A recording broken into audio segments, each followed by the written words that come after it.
Welcome to Zwida Media. If you're new to this channel, please subscribe. Don't forget to like, comment and share. Here's a new video for today. Enjoy.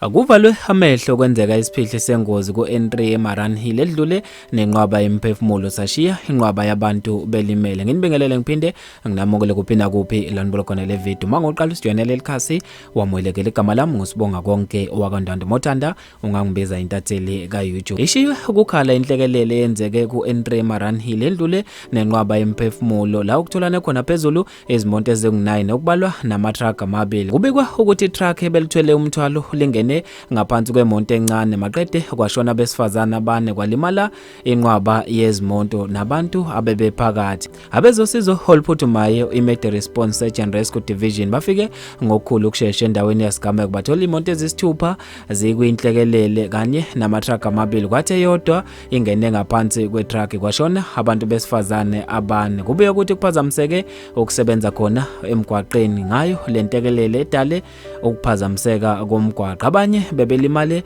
kabuhlungwane njengoba bebebaningi abantu abathe balimala kuyona lentekelele kanti ke umgwaqo uthe ukuphazamiseka isikhathi eside. Abantu basale beshaqekile ngaso lesigameko Ekhalisa Unyembezi. Bafethu lezi indaba ezibhlungu endlela emangalisayo. Ngizofisa ukwazi ukuphawula kwakho ngalolu daba khona lapha kwi-comment section. Mina nje ntathela YouTube sengiphuma kanje ngithi awungibambe evidweni elandelayo.